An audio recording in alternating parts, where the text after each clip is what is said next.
Hello दोस्तों, मैं दिलकुश मीना और डी एजुकेशन में आप सभी लोगों का स्वागत है। ने कई दिनों से अपने वीडियो नहीं आ रहे थे, इसके लिए मैं आप लोगों से माफ़ी मांगता हूं।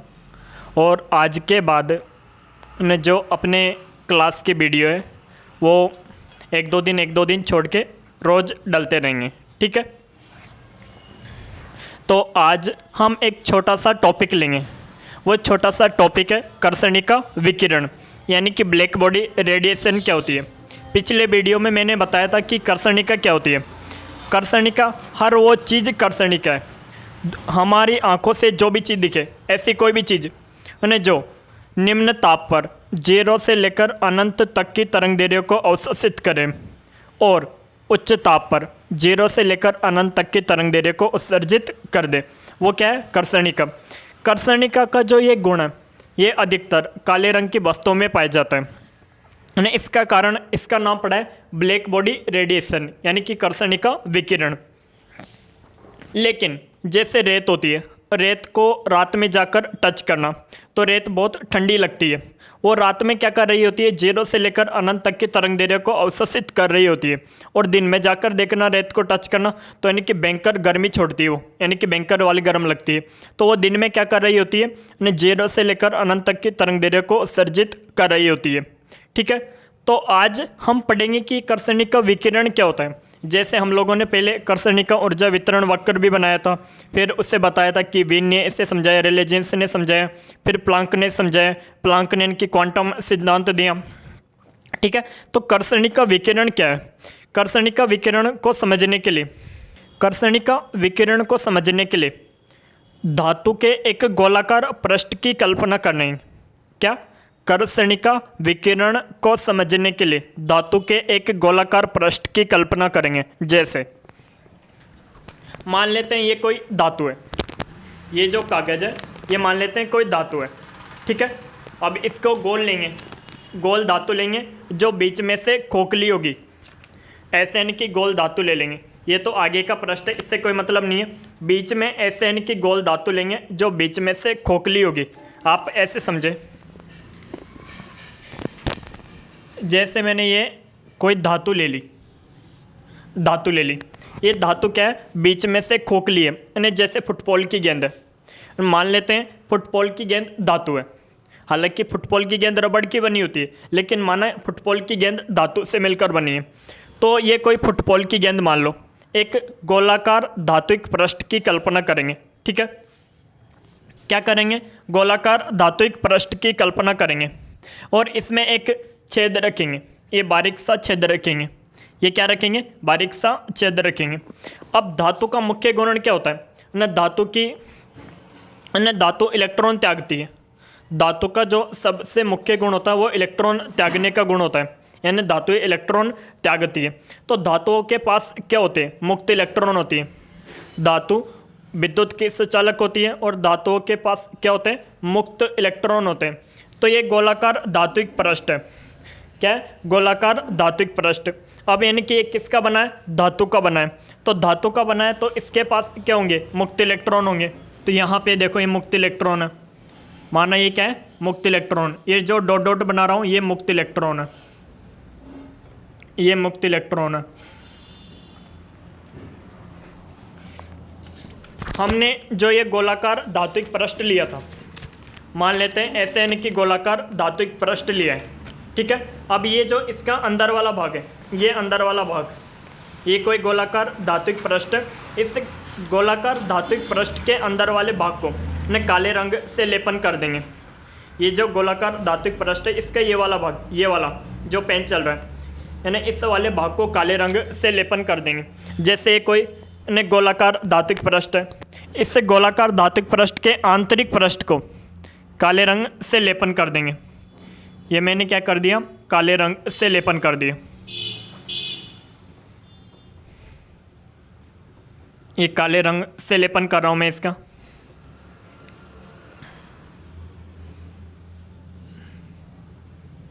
ये काले रंग से लेपन कर रहे हैं।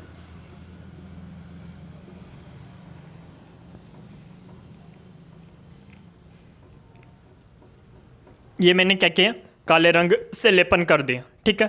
अब इससे क्या करेंगे? या तो आप इसे गैस या स्टोव के ऊपर रख दो, या आप इसे चूल्हे के ऊपर रख दो। इसे हम क्या करेंगे, ऊष्मीय ऊर्जा देंगे। क्या देंगे इसे? ऊष्मीय ऊर्जा देंगे, यानी कि ऊष्मा देंगे। क्या देंगे? ऊष्मा देंगे। तो ऊष्मा देंगे तो ये जो इलेक्ट्रॉन है, ये जो इलेक्ट्रॉन है, ये अपने माध्य स्थिति के इर्द गिर्द कंपन करेंगे। माना ये कोई इलेक्ट्रॉन है, ये इलेक्ट्रॉन इधर जाएगा, फिर इधर आएगा, इधर जाएगा, फिर इधर आएगा, यानी कि ये एक दोलक की भांति व्यवहार करेगा। जैसे आप एक कमरे के अंदर बैठे हुए और कमरे का फर्श बिल्कुल गर्म है, तो आप ऐसे इनके कमरों में ऐसे उछलोगे, यानी इधर से उधर, इधर से उधर, इधर से उधर ऐसे करोगे। तो वैसे ही इलेक्ट्रॉन को जैसे ही गोलाकार धात्विक पृष्ठ को ऊष्मा दी, तो ये जो इलेक्ट्रॉन है ये इधर उधर कंपन करने लगते हैं। और इलेक्ट्रॉन अपने माध्य स्थिति के इधर जितनी गति करेगा उतनी ही ये इधर गति करता है। तो ये दोलक की भांति व्यवहार करता है। न किसकी भांति व्यवहार करता है? दोलक की भांति व्यवहार करता है। अब इलेक्ट्रॉन पर आवेश होता है 1.6 गुणा 10 की घात माइनस 19 कूलम।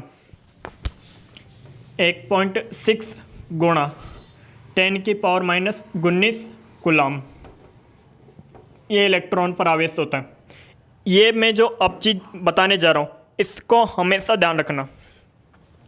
स्थिर आवेशित कण, स्थिर आवेशित कण हमेशा विद्युतीय तरंग उत्पन्न करता है या विद्युत क्षेत्र उत्पन्न करता है, लेकिन गतिशील आवेशित कण विद्युत क्षेत्र के साथ साथ चुंबकीय क्षेत्र भी उत्पन्न करता है। दोबारा से सुने, स्थिर आवेशित कण यानी कि कोई कण है, ये जैसे पेन को मान लेते हैं कोई कण है, ये पेन ऐसे रखा हुआ है और इस पर आवेश है 1.6 गुणा 10 की घात माइनस 19 कूलम। ये लेकिन ऐसे इनकी चुपचाप अपनी जगह पर इनकी खड़ा हुआ है, स्थिर है। तो ये क्या करेगा? केवल विद्युत क्षेत्र उत्पन्न करेगा, लेकिन इस पर 1.6 गुणा 10 की घात माइनस 19 कूलम आवेश है और ये इधर उधर गति कर रहा है। तो ये विद्युत क्षेत्र के साथ साथ चुंबकीय क्षेत्र भी उत्पन्न करेगा। तो अपन ने जैसे गोलाकार धात्विक पृष्ठ को ऊष्मा दी, क्या दी? ऊष्मा दी। तो ये जो इलेक्ट्रॉन होते हैं, ये इलेक्ट्रॉन अपनी माध्य स्थिति के इर्द गिर्द कंपन करने लगते हैं, यानी कि इलेक्ट्रॉन पे कितना आवेश है? 1.6 गुणा 10 की घात माइनस 19 कूलम आवेश है। आवेशित कण होने के साथ साथ इधर उधर इनकी गति भी कर रहा है, यानी कि गतिशील भी है। तो गतिशील भी है तो ये क्या करता है? विद्युत चुंबकीय तरंग उत्पन्न करता है। इलेक्ट्रॉन क्या करता है? विद्युत चुंबकीय तरंग उत्पन्न करता है। इलेक्ट्रोमैग्नेटिक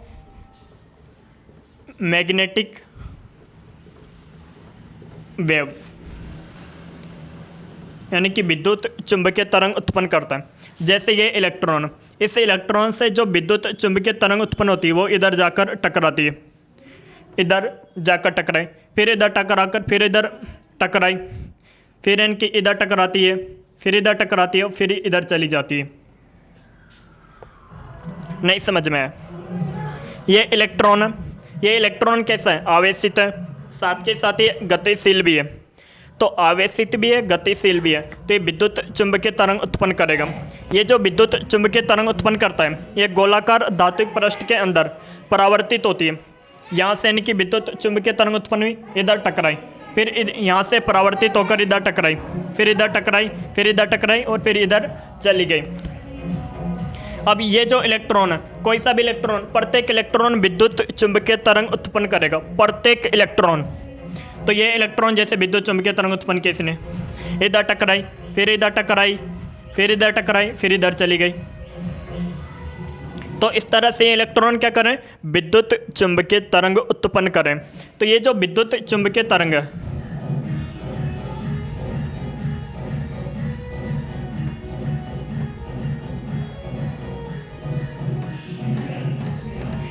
ये जो विद्युत चुंबकीय तरंग है, इन विद्युत चुंबकीय तरंगों को ही कर्षणिका विकिरण कहते हैं। इन विद्युत चुंबकीय तरंगों को ही कर्षणिका विकिरण कहते हैं। आज माइक में थोड़ी सी अदर आवाज़ आ रही होगी क्योंकि हमारे पास में शादी है, तो यहाँ से इनकी आवाज़ आ रही है, तो थोड़ा आवाज़ प्रॉब्लम है, इसलिए आज के लिए क्लास यहाँ तक ही। आगे कल मिलेंगे, जब तक के लिए जय हिंद साथियों, थैंक यू।